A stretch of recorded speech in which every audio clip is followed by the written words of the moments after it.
Hello and welcome to the Freedom Baptist Church podcast from Freedom Baptist Church in Mineola, Texas, where we're free from the chains of sin and death. Thank you for listening and please enjoy.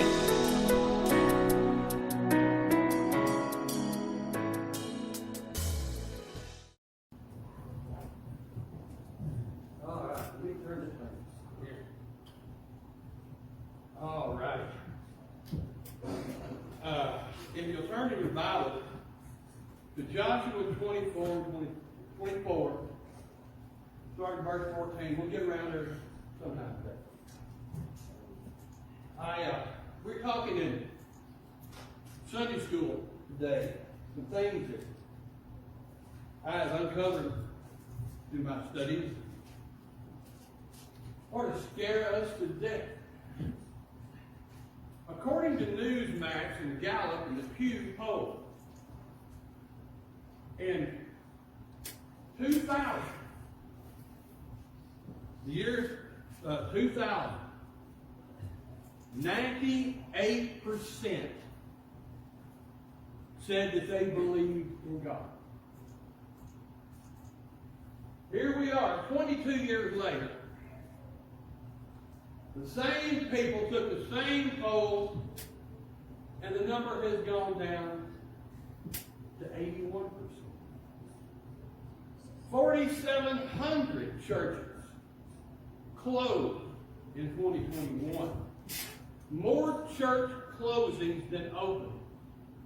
42%. Let's see, if I can read my own writing. 42%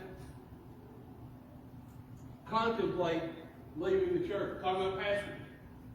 47% of the pastors in the churches are contemplating leaving the church. 45 pastors a week quit the ministry. 12% admit that they have had, this is pastors. 12% of pastors admit that they have had sexual relations outside of the marriage. Don't look at me. Look at Gallup poll, Pew poll, and 20 pack, and do it. These are what people admit, and that ought to scare you to death. That ought to scare me to death. We discovered you only got to look through Facebook to see what's going on in the Southern Baptist Convention. A 205-page report including over 700 pastors, not church members, not deacons, pastors who have had sexual affairs. And the church, the Southern Baptist Church, says they will no longer cover it up. Did you hear what I just said? The Southern Baptists said they would no longer cover it up. Now, of those 700 pastors,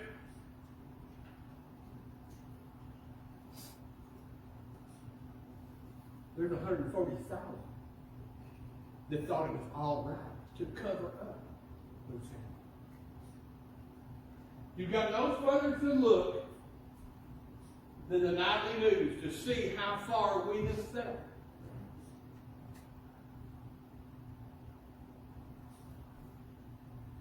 We're buying guns at a monumental rapid pace. We're buying weapons at an unheard of pace. Buying ammo at an unheard of pace. When the real problem is not setting up in Washington, D.C. The real problem is sitting right here in River City. Because the devil comes to cheat, steal, and destroy. You can have all the guns you want. The weapons of our warfare are not carnal. But we have come to a point to where we bow to the wishes of the majority member of the church. And I've dropped my deal, so We're just going to wing it. Meth is at an all-time high. There's enough fentanyl coming across the southern border to kill every man, woman, and child. Brother Mike and Brother Kevin and I talked at length about the scourge of drugs that are plaguing this part of the country. And brother, I am sorry, the air conditioner on one side of this house. I said, I promise you this. It'll be a lot hotter than hell. I promise you this. Next week, come hook without crook, we're going to have some air conditioning. Because that one don't look. Amen. It don't look good on it. But the problem is this. We're going to go to Judges, the 24th chapter. We're going to read, and we're going to ask God to bless the reading of His Word. Now, understand, Joshua and Caleb were Moses' two right-hand men. God said that there was a different spirit in them. But we're looking at Joshua at the end of his life. He's about 120 years old now. He has come through. They have defeated, destroyed all that was in the promised land. He brought them in the promised land. You can look no further than the United States and see that at one time, this was the promised land. Blessed by unmeasured. We stood head and shoulders above the rest of the world. At one time in the United States, we fought for things. We built great and mighty things. We went to outer space. We built great and mighty things. We fought communism. We fought socialism. We fought all the other isms. What's happened? The answer to Joshua 24. Let's get my glasses on here so I can read. Now again, Joshua is at the end of his life. Joshua has come to the point to where the children of Israel are in the promised land. They're living in houses they didn't build. They're eating off vineyards that they didn't plant. They're living off the wealth of the land that they took, that God blessed them with. Brother Mike, verse 14 says, Now therefore fear the Lord, and serve Him in sincerity and truth, and put away the gods which your fathers served on the other side of the flood. And in Egypt, and ye served ye the Lord. And if it seem evil unto you to serve the Lord, choose you this day whom you will serve, whether the gods which your fathers served, or served on the other side of the flood, or of the gods of the Amorites in the land that ye dwell. The verse that we all know and quote by heart. But as for me and my house, we will serve the Lord. Amen. This is the Father's Day message. It is time for the fathers to stand up. We goaded the ladies on Mother's Day. But now it's time to draw a line in the sand for the men, for the fathers. Because we're going to take this country back. If we're going to take Mineola, Texas, if we're going to take Enchanted Lake back, there's only one way. Father, we come before you. We ask now that you bless the reading of your word. Dear God, we want to thank you for those that have come. I ask, Father, that the word touch the hearts that you want it to touch. Dear God, I ask now that you look deep inside us and find out what we need to do, what we need to change, where we need to set up our goals. Father, again, I ask you to bless the reading of the word. And Father, like Samson, I ask that you use me one more time before you kill him. In Jesus' name, amen. As I said before, we're buying every gun we can. We're in wars all around the world. But we've got people right here in River City dying and going to hell.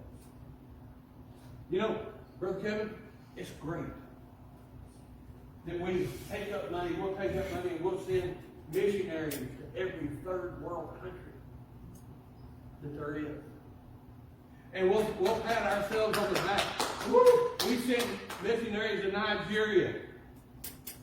But how many missionaries have we sent to Channing Lake? Well, How many have we sent to where our club is? Where you can sit at 5:30 in the morning and watch 2 or 3 drug dealers go down. We'll send missionaries across the world, but we won't lift a hand right here in the River City. Why? Why? Because it hits us where we live. You know why? Brother Kevin, you know why? Why we can do these things? Because those third world countries over there in Nigeria, they don't see how we live. right. They don't see how we live. We discussed in Senior Bible Study today, if you are what you were, then you ain't. Right. But every day, every week, we have Sunday Christians. They come in here and they sit over God. You knock it out of the mouth like, oh my God, what a message from God. And we get up and we go home. First thing we do, turn on the television. We let all that garbage come in, all that trash come in. We put all these things on TV. As for me and my house, we will serve the Lord. What are you willing to do?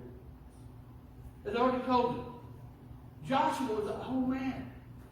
Joshua was an old man when Moses died and he went through and started conquering the promised land. Now he's 120. And he's starting to see this land of plenty. He's starting to see his generals, his underlings, those that are living in wealth and prosperity. They're turning to the old gods. They're turning back to the old ways. The things fathers worship on the other side of the flood. Let's discuss that a little bit. We're talking about the children of Israel that have been blessed like nobody else has blessed. But just like the children of Israel in the wilderness, they wanted to go home. The desert was too hot. It was too dry. They did not like the manna that God provided. How are we today? We're living in the land, the greatest land that's ever been on the face of the earth. Like I said, we did great and wonderful things. We reached for the stars. We ended wars.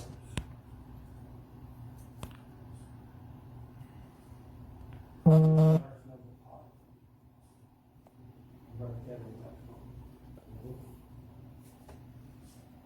got comfortable. One of the chief things that happens when you get comfortable is you don't want to get up and go to the side anymore.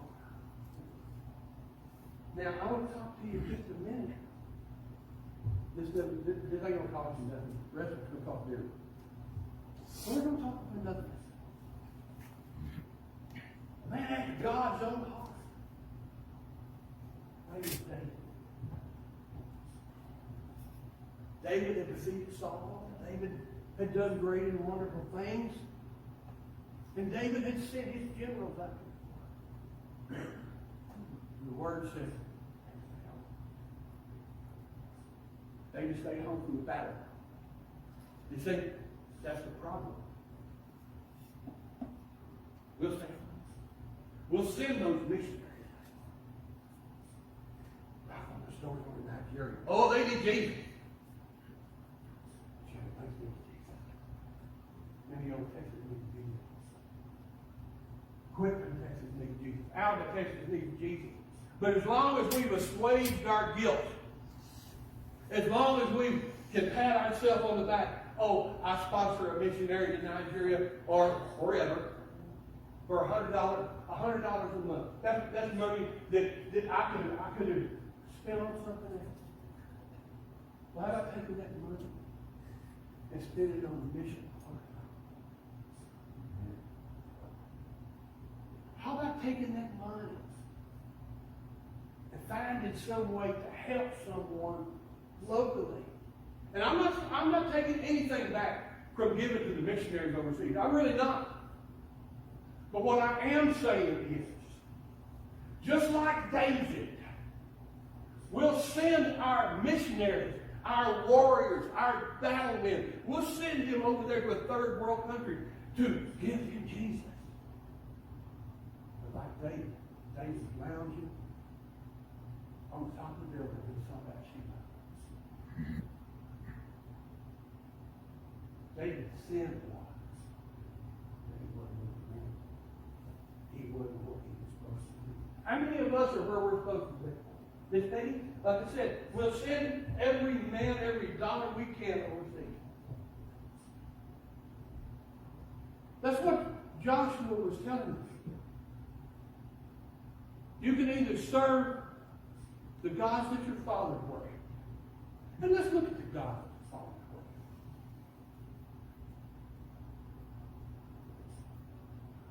Let's back up a minute. Verse 14. Now therefore fear the Lord. Oh. But God is love. Okay. God's not going to judge me. God's not going to judge God.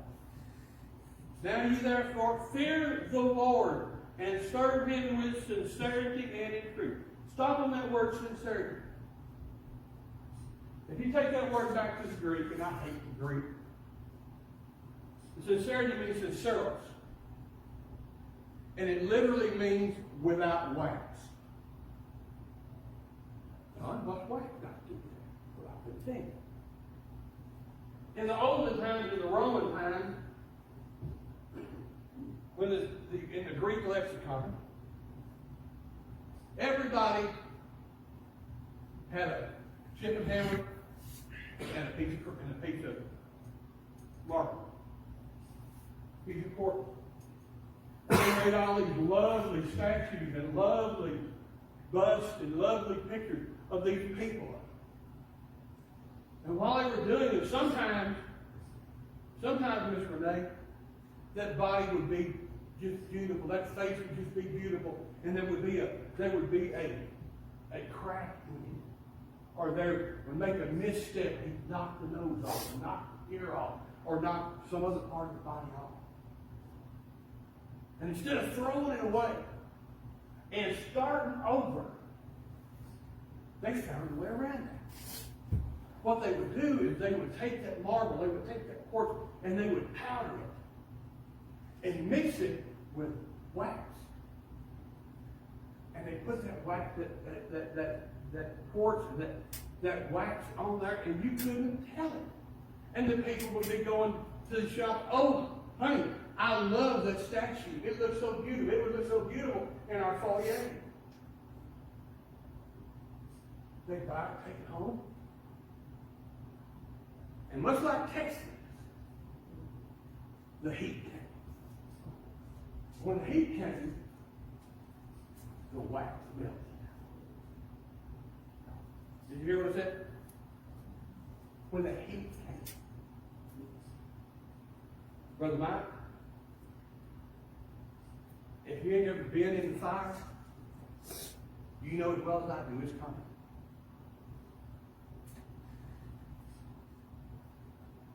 When the heat comes,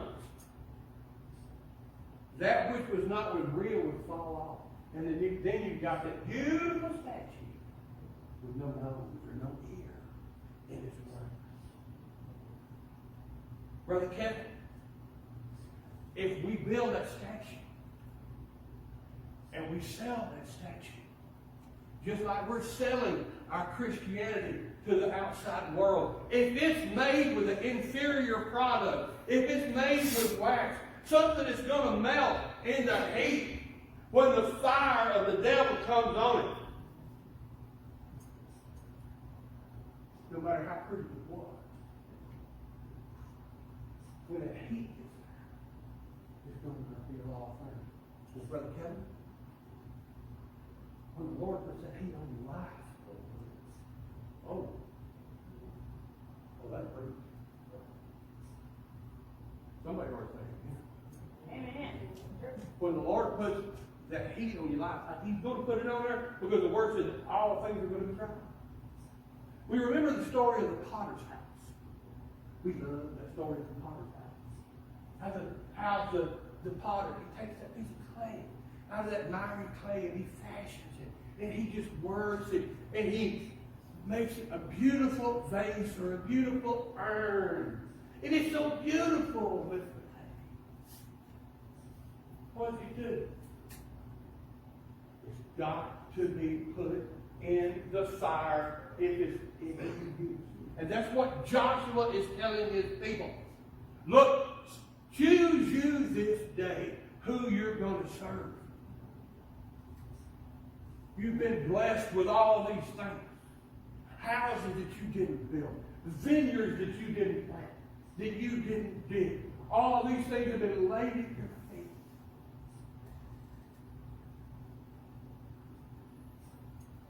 But if we don't serve God, if we don't put forth that work, if we don't put our works are tried by fire,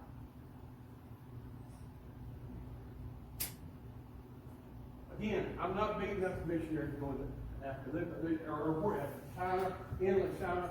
C.P. Studd, one of the greatest missionaries that ever walked the face of the earth. Adoniram Judson. The list goes on. Great men of God. But they didn't. They didn't forget people at home. You know, one of the greatest missionaries that ever lived.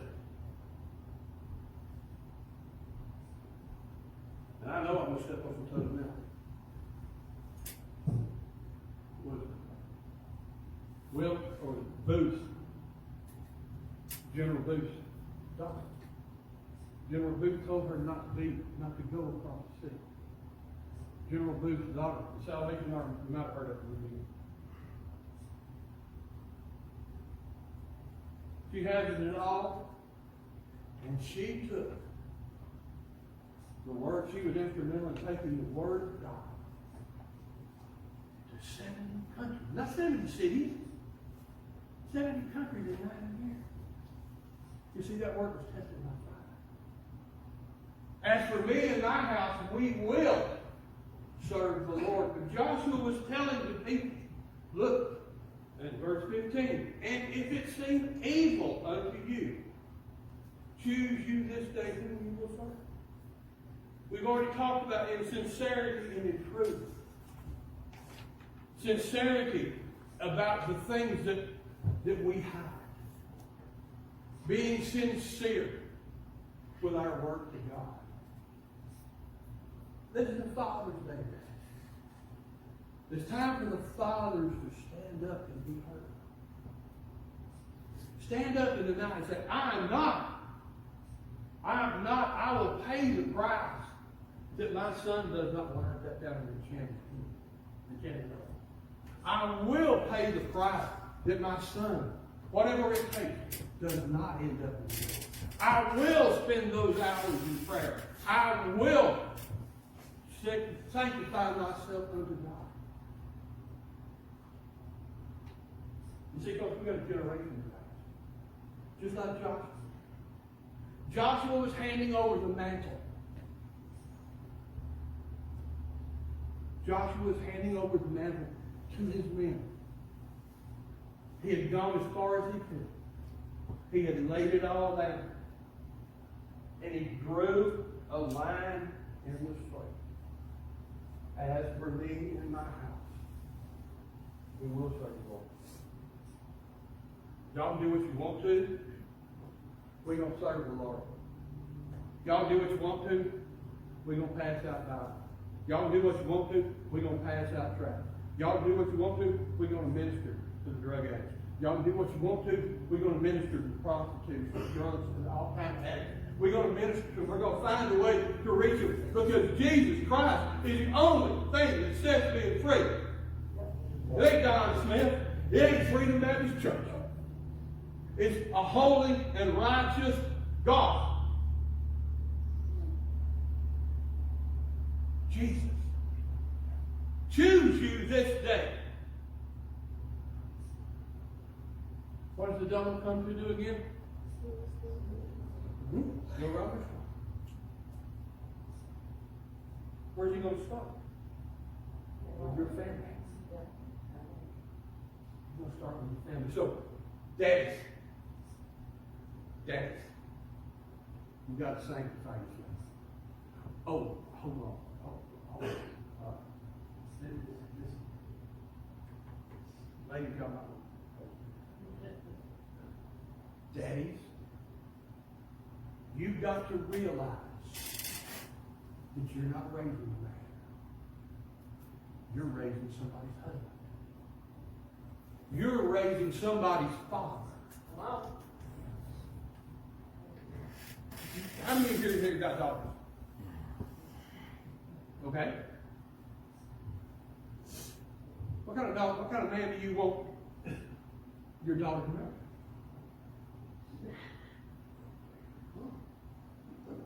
Well, we already discussed that children learn by observation. They watch what daddies do. So daddy, you're going to have to teach your young man how to walk. You're going to have to teach your daughter what to look for in a man. Now, I know I killed one of my granddaughters. Oh, I got more. Not one daughter, but I heard you. But how much time did I spend teaching my daughter, my granddaughter, what to look for in a man? The right qualities of a man. Men, we have to teach, we have to pray, we have to teach our sons how to be men that are worthy of women. We have to teach the girls what to look for. As for me and my house, we'll serve the Lord. It's time to draw a line in the sand.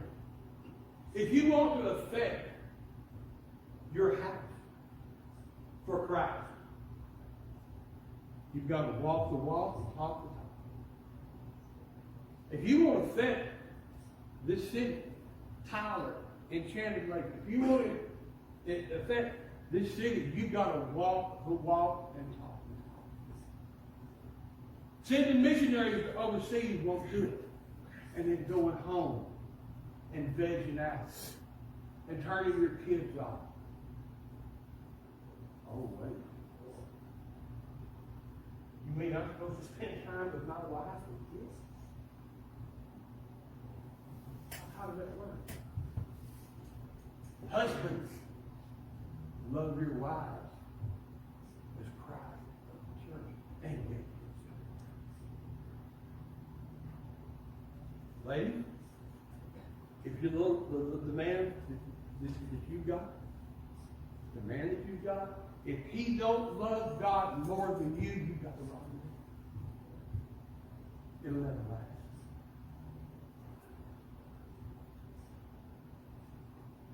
You want your sons raised up right, you gotta walk right. As for me and my house,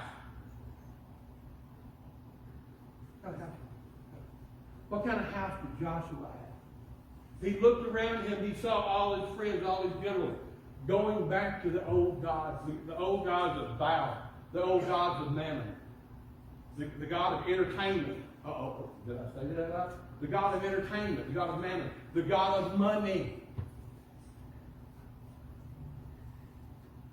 You know, we seem to think that the mark of being a man, and it's hard to be a man, man, because we're grown up with that swagger.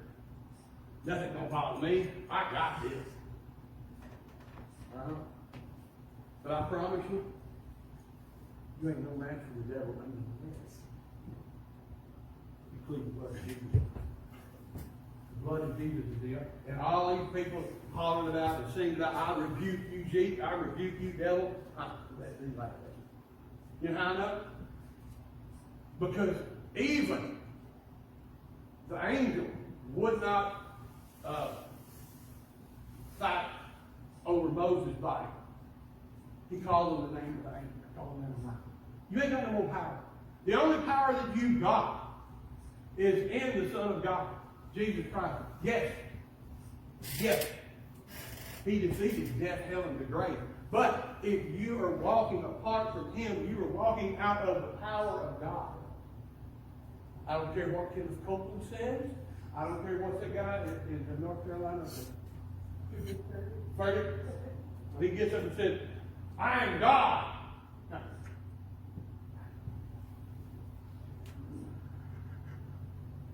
the answer to all that is this. Men, because this is your day. You thought you were going to come here a flowery Sunday.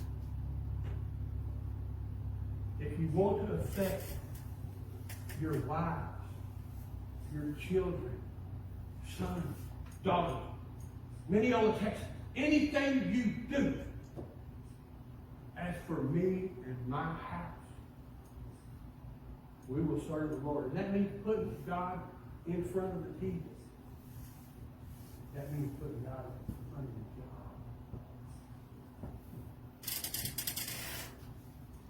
I wish it was easier than that. I wish I could give you a flower and speak. The sun's going to come out tomorrow and everything's going to be all right. But the devil comes to see. And if you think the devil ain't coming, look around you. Look around you. Look at what's going on in the world. Look at what's going on in the Southern Baptist Convention. 700 pastors. But the problem is not that, it is pastor.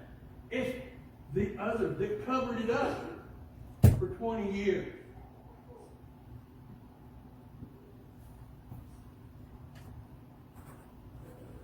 Well, Don, that's horrible. Well, you got it. I'll pick up with Baptist because I hardly want it. Let's throw a little mud at the message. They're split right down the middle over the LDG, whatever it is. Ordaining lesbian pastor. It's in the church. You want to know why church numbers are falling. You want to know why 45 pastors a week are quitting, throwing up their hands. You want to know why 4,500 churches a year, 4,700 churches a year, are closing their doors. You want to know why more churches are closing than are being built, and it's never happened in the United States until right now. As for me and my house, we'll serve the Lord. Now, I can show you 500 books on how to build a church, on how to just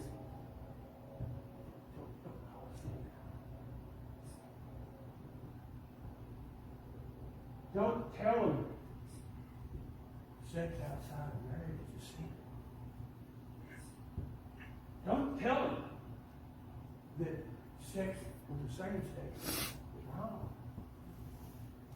Don't tell them. What's the big deal is that Jesus thought and paid for every sin that you got. God, He knows every sin that you have. Therefore, you can go to sin and do whatever you want. You can be a carnal Christian this day. I'm sorry. My Bible says come out from among them and be ye separate, said the Lord. You want to know how to affect your family. You want to know how to affect your children, your grandchildren, your great-grandchildren, the community, the town. Number one is, as for me and my house today. Men of the community, it's time to stand up and call sin what it is. It's easy to get beat down in the because there's so many things coming at you, telling you how to build the church. Put up the smoke and the mirrors and the band. The band is just as worldly as the nightclub band over at what is that? Neon Moon, whatever it is. Yeah. But you can get them in. But they're not teaching yourself. Well, Kevin, I can take you to church, not 70 miles. That on Friday and Saturday night they have a dance. They'll have 1,000, 2,000 people in there. Sunday morning, I'll be willing to bet me about 250.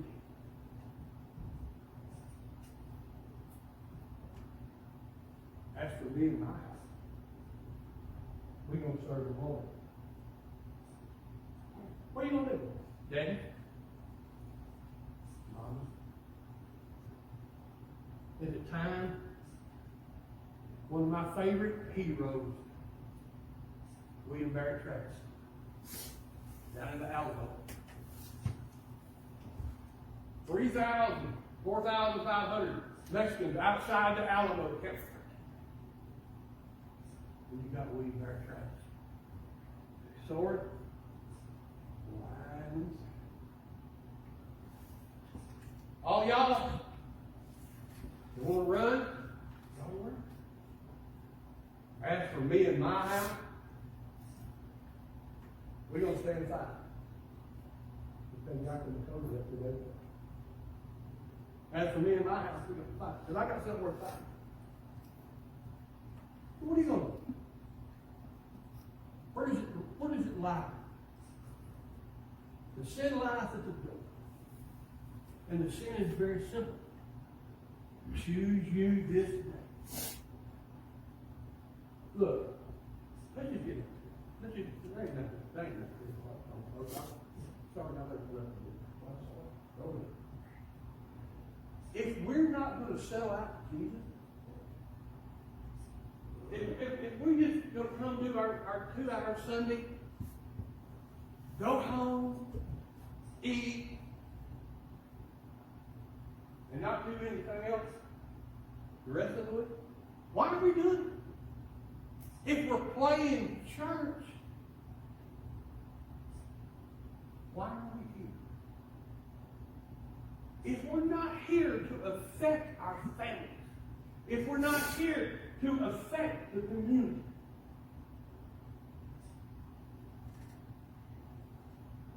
as for me and my house, we'll serve the Lord. I can't tell you what to do, but I can tell you this.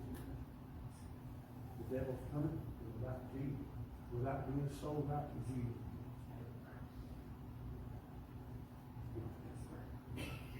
It's as simple as that. Miss Renee, how many times have we going to pray? One more time. Miss Sharon, how many times have we prayed? One more time. How many miracles have we seen God work just about one more time? When we were at the point where we just throw up our hands. God, why aren't you hearing me?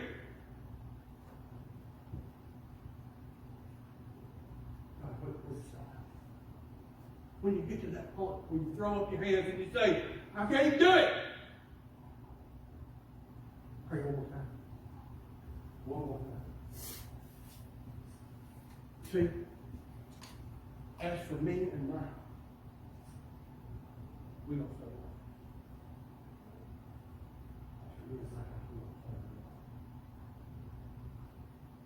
that. We come to a point to where we not see. Now we call it, what's the Facebook thing, in a relationship? No, you shouldn't. No. Okay? We're in a relationship that God called to abomination. Jesus.